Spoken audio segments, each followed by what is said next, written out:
habían contribuido a los $10,000 que fue el precio de su compra, los comunistas venden como ganado a los que desean expulsar, también la hamburguesa americana.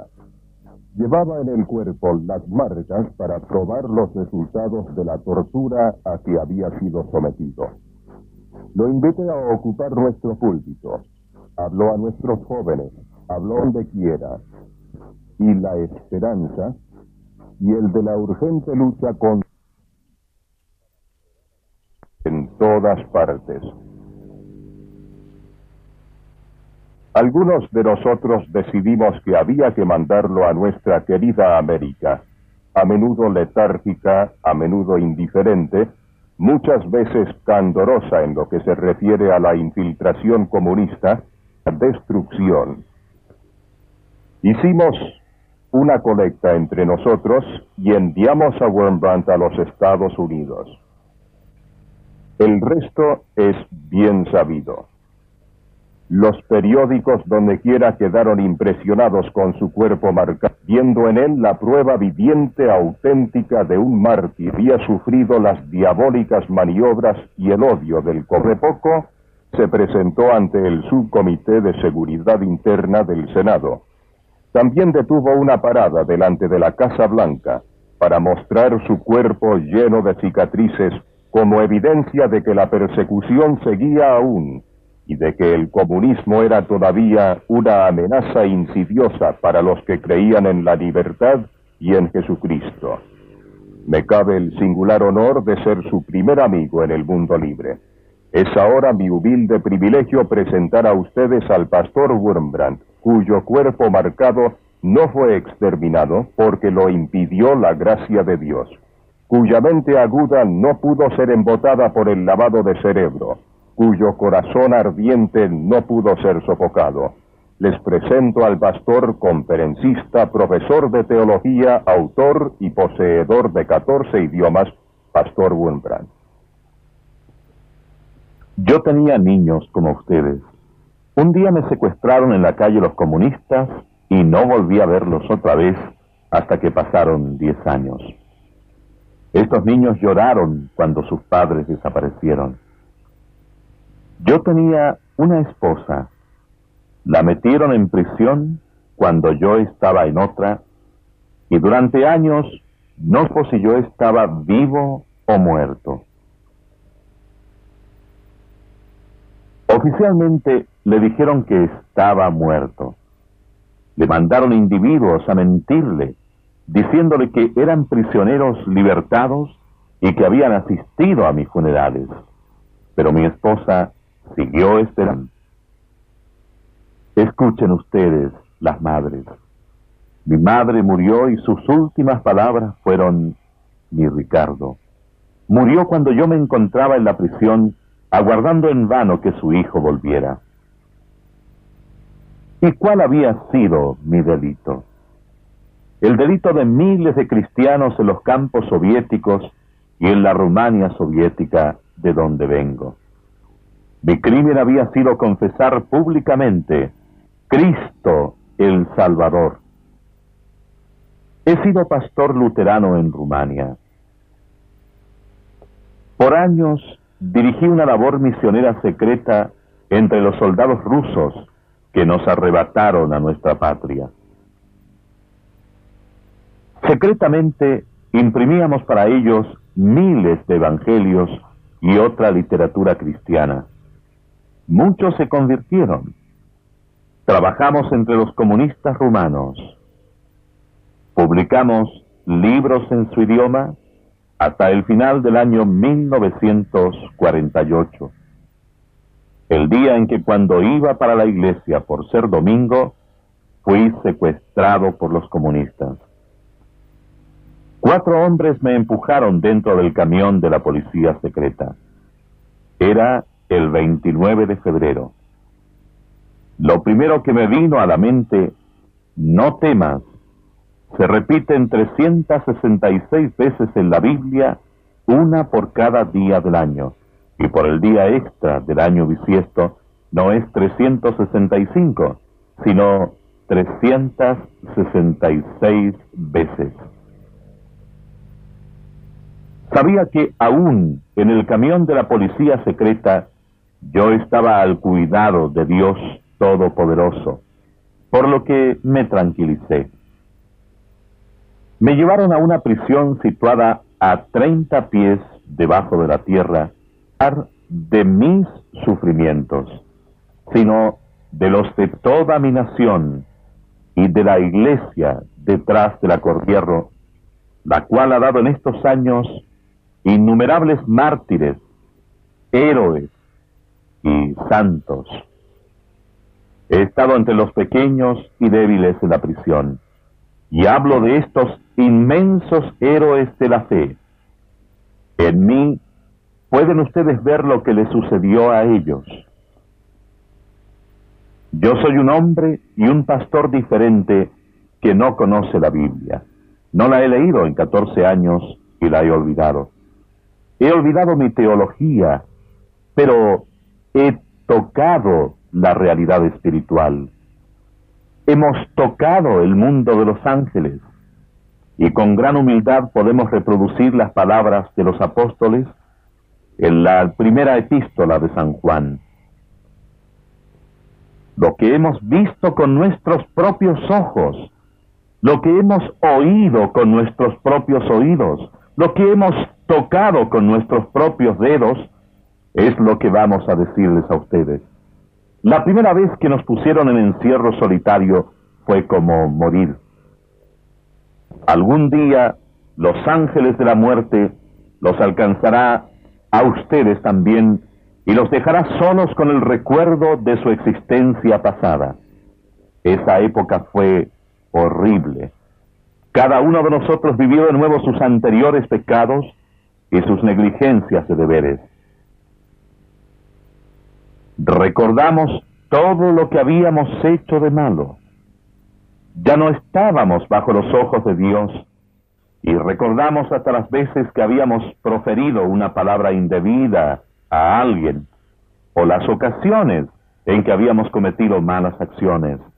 Nos hallábamos en prisión junto con uno de los pescadores de almas más venerables de Rumania, algo así como vuestro Billy Graham, y hasta él nos confesó después que en esos años de encierro solitario había sentido crueles remordimientos por lo siguiente. Una vez había predicado en una vasta asamblea donde 400 almas se entregaron a Cristo, y al salir del acto un joven corrió detrás de él diciéndole: «Pastor, quisiera hablar con usted». Y el pastor se había vuelto para decirle: «Estoy demasiado agotado en este momento, no puedo, otro día». El joven se fue y nunca más lo volvió a ver. Entonces los comunistas vinieron al poder. Un domingo en que este pastor había predicado 3 veces y estaba muy cansado, por la noche vino la policía secreta, se lo llevaron y lo sometieron a un interminable interrogatorio de 5 días y 5 noches, pudiendo entonces, por temor a los comunistas, por temor a la tortura, hacer lo que no pudo hacer antes por amor a Cristo. Por eso nos dijo: «Lloré durante muchos días. Me preguntaba cómo podré algún día presentarme delante de Dios, habiendo traído a Cristo 400 solamente, cuando pudieron haber sido 401. De modo que todos teníamos alguna pena inconsolable, pensando no haber hecho todo lo que estaba a nuestro alcance por el más alto, por aquel que dio su vida por nosotros en la cruz». Y cuando estábamos sumergidos en las profundidades de este remordimiento y este dolor, las paredes empezaron súbitamente a relucir como diamantes. He oído en mi vida a Bach y a Beethoven. He visto California, he visto Nápoles, he visto muchas cosas bellas, pero nunca he escuchado música tan hermosa como ese día en que el Rey de Reyes, Jesús, estuvo con nosotros. Vimos su comprensión, sus ojos amantes, nos enjugó las lágrimas, nos dijo palabras de amor y de perdón. Supimos que todo el mal que había formado parte de nuestras vidas ya había pasado, olvidado por Dios. Llegaba por fin un día maravilloso. La novia estaba en los brazos del novio. Estábamos con Cristo. No percibíamos hallarnos en la prisión. A veces nos llevaban a los interrogatorios, nos pegaban, nos torturaban, pero así como San Esteban no vio a los asesinos que lo lapidaron, ni las piedras, sino el cielo abriéndose y a Jesús parado a la derecha del Padre, así tampoco vimos ya a los comunistas que nos torturaban. No veíamos que estábamos en la prisión. Nos rodeaban los ángeles, nos hallábamos con Dios. Nosotros ya no creemos en Dios, en Cristo y en los ángeles, porque los versos de la Biblia lo declaren. Es más, ni siquiera nos acordamos de esos versos, ni lo sabemos porque los libros teológicos lo aseguran, sino porque lo hemos experimentado. Después de años de encierro solitario, vino lo peor. Nos encerraron juntos en enormes celdas, a veces en una celda donde había 200 y 300. Créanme quienes me escuchan, soy un pastor y mi deber sería contarles a ustedes toda la verdad. No lo haré porque no resistirían oír toda la verdad. Hablo en la presencia de Dios. En la prisión de Pitești, los prisioneros cristianos eran atados a cruces durante 4 días y 4 noches sin interrupción. Las cruces las bajaban de cuando en cuando al suelo y cientos de otros prisioneros eran golpeados hasta matarlos y torturados para que hicieran sus necesidades sobre las caras y los cuerpos de los crucificados. Después volvían a parar las cruces y los comunistas de pie alrededor se mofaban. ¡Mira qué bello es Cristo! ¡Qué fragancias nos trae del cielo! Y pateaban a los prisioneros para que se arrodillaran y adoraran a este crucifijo viviente completamente embarrado. Los sacerdotes y los pastores han sido metidos en recipientes donde la suciedad de una celda conteniendo cientos de prisioneros les llegaba a la cintura. Después les daban un plato con excremento y otro con orina, obligándolos a recitar la sagrada liturgia sobre estos elementos. Algunos lo hicieron. Al preguntarle a un sacerdote católico, «Padre, ¿cómo no prefirió morir antes que participar en esta burla satánica?», recostó en mi hombro su cabeza cansada y me contestó, «Hermano, no me juzgues, he sufrido más que Cristo». Los invito a ustedes a compartir nuestros sufrimientos. Ensayen tomando esta noche una cucharada de sal y absteniéndose de beber agua durante 1 hora. Entonces sabrán lo que los prisioneros cristianos sufrieron cuando les forzaron por la garganta 3 grandes cucharadas de sal y los tuvieron sin darles agua durante varias horas. Por fin vino lo peor, el lavado de cerebro. El que no ha pasado por esto no puede comprender la tortura que es. Desde las 5 de la madrugada hasta las 10 de la noche, 17 horas al día, teníamos que sentarnos así. No nos dejaban salir. De ninguna manera podíamos descansar un poco la cabeza. Cerrar los ojos era un delito. 17 horas al día sentados en esta forma y oyendo decir, el comunismo es bueno, el comunismo es bueno, el comunismo es bueno, el comunismo es bueno, el comunismo es bueno, el cristianismo es estúpido, el cristianismo es estúpido, el cristianismo es estúpido, nadie cree ya en Cristo, nadie cree ya en Cristo, desiste, desiste, desiste. Durante días, semanas y años tuvimos que escuchar estas cosas. Y ahora que llega el momento de contarles lo peor, me faltan fuerzas para hacerlo. Tanta propaganda comunista han experimentado ustedes en América, que muchos ya no creen en meras palabras. Les mostraré no mi cuerpo, porque no me jacto de mis sufrimientos, sino el cuerpo torturado de mi madre patria y de la iglesia detrás de la cortina de hierro. Miren aquí. Soy un indigno, insignificante pecador, y no me atrevo a compararme. Mas así como Jesús mostró al incrédulo Tomás sus heridas, yo les mostraré a ustedes cómo los comunistas torturan. Los comunistas pues dan a quienes creen en Cristo, a quienes creen en Dios, pero los cristianos se alegran de sufrirlo. Sin embargo, es vuestro deber pelear, hacer cesar estos sufrimientos y sostener con vuestro amor a los hermanos que padecen detrás de la cortina de hierro por la fe que ustedes comparten con ellos, con atizadores calentados al rojo, con garrotes de caucho, con palos, con toda clase de métodos. Los cristianos eran torturados por los comunistas. Antes de abandonar el país, me llevaron 2 veces a la policía secreta para advertirme: predique sobre Cristo todo lo que quiera en el occidente, pero no hable en contra de nosotros.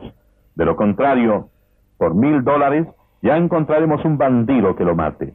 Nos es fácil secuestrarlo y volverlo a traer, lo mismo que hemos secuestrado a tantos en el oeste.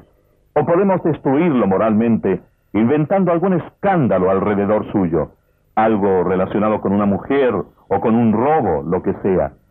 Pero aún inventando, seguramente estarían diciendo algo muy revelador.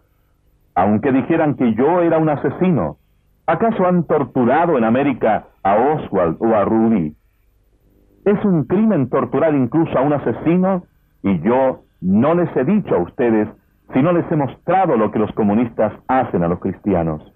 Entonces sucedió un milagro. Cuando estábamos pasando por lo peor, cuando nos torturaban, como no se ha hecho nunca en la historia, exactamente como una flor que uno aplasta bajo los pies, le devuelve su perfume.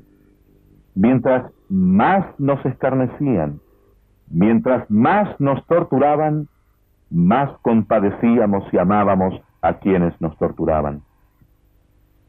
Comprendan bien que nosotros aborrecemos el comunismo con toda el alma, este diabólico sistema de ateísmo militante, el cual tiene que ser derrotado para que las iglesias cristianas puedan vivir, pero amamos al individuo y nos preguntamos cómo podremos ganarlo para Cristo. Durante el tiempo en que estuve en la prisión, conquistamos para Cristo a algunos prisioneros. Incluso en los años de encierro solitario, en el gran silencio, se podía oír en la noche ruidos discretos mediante el código Morse. A través de la pared de una celda a otra, predicábamos el Evangelio y traíamos almas a Cristo. Hemos hecho simplemente el mismo experimento descrito en los Hechos de los Apóstoles, capítulo 16. Nosotros, los destartalados prisioneros, yo no me había lavado en 3 años, de manera que ya pueden imaginar cómo me veía. Tuvimos delante a un oficial comunista pomposamente vestido, al cual le confesamos a Cristo hasta que lo convertimos. Yo mismo he estado frente a un oficial comunista que llevaba una porra de caucho en la mano, y a quien le hablé del amor de Cristo, del cielo, de Dios, hasta que lo vi poner la porra de caucho a un lado para siempre. Me preguntó: señor Wurmbrand, ¿cómo puede usted amarme? Yo no podría amar a quien me pone en prisión y me golpea. Y entonces le hablé del nuevo carácter, del nuevo corazón que Cristo le da al hombre para que se convierta en el amor personificado y en nuestro hermano. Al oficial lo metieron en prisión por haber tomado nuestra defensa. Éramos prisioneros, pero aún así tratamos. Trajimos a Cristo a nuestro antiguo primer ministro, Georgiou Deitch, quien después de haber puesto en prisión a miles de cristianos, murió confesando sus pecados, recibiendo la Santa Comunión y cambiando incluso su vida. El cristianismo es siempre el vencedor porque tiene a Dios de su parte. Sabemos por experiencia que los comunistas pueden ser ganados para Cristo y que la palabra de Cristo puede predicarse detrás de la cortina de hierro. Hay iglesias exhibicionistas que no valen nada, pero en cada nación comunista existen campesinos sencillos, pobres, que van de un lugar a otro arriesgando sus vidas, arriesgando sus libertades, arriesgando el perder sus familias. Trabajan y predican. Y los comunistas mismos han suministrado estas cifras. En 20 años de dictadura comunista en Rumania, el número de cristianos practicantes ha crecido al 300%. Jesús ha dicho: ve y enseña en todas las naciones. Haz discípulos en todas las naciones. ¿Cuándo ha dicho que debemos detenernos delante de la cortina de hierro? Por lo general nos dicen: pero ustedes no van a poder trabajar aquí. Con seguridad no van a poder emplear aquí los métodos usuales. Pero aquí amaremos como los primeros cristianos amaron. Estaremos preparados para dar nuestras vidas como hicieron los primeros cristianos. Entonces, no cabe duda de que también podemos trabajar detrás de la cortina de hierro. Debo decirles que en mi última clase de confirmación en Rumania como pastor luterano, llevé a un grupo de 10 a 15 niños y niñas al jardín zoológico un domingo por la mañana. Los conduje frente a las cuevas de leones y tigres y allí les dije: vuestros antecesores en la fe fueron tirados a las bestias salvajes por el amor de Cristo y murieron contentos por su Salvador. Es posible que ustedes también sean arrestados, golpeados, torturados, muertos. Decidan ahora mismo si desean ser cristianos o no. Con lágrimas en los ojos me respondieron que sí. Y a partir de entonces no los importuné preguntándoles cuál versículo de la Biblia sabían o no.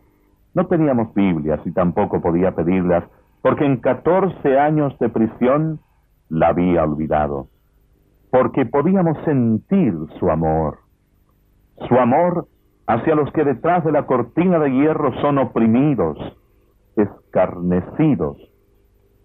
Su amor incluso por los opresores y los escarnecedores. Y allí, en las prisiones comunistas, tomamos la decisión de que si alguna vez alguno de nosotros tenía la suerte de venir al oeste, recompensaríamos a los que han sido perseguidos, creando una misión a los comunistas. Es imposible escuchar al pastor Wurmbrand sin sentirse impelido a la acción. En un día de decisión como el nuestro, hay que actuar con fe. Millones están en cadenas de pecado y en la mordaza de ideologías ateas. Muchas denominaciones están realizando una magnífica labor misionera, pero ninguna que yo sepa se dedica esencialmente al ministerio de fortalecer y estimular la fe de los mártires detrás de la cortina de hierro. No sé de ninguna que se dedique especialmente a la tarea de traer el Evangelio, liberador y fortalecedor como es, a los millones que se hayan atrapado en el ateísmo pagano. El producto incidental de esta verdadera preocupación espiritual no es el anticomunismo, el cual tiene como consecuencia la eliminación del comunismo por completo. El poder de Jesucristo en su amor es todavía la clave. Ruego porque vuestro corazón se comprometa espontáneamente. Escriban al reverendo Richard Wurmbrand,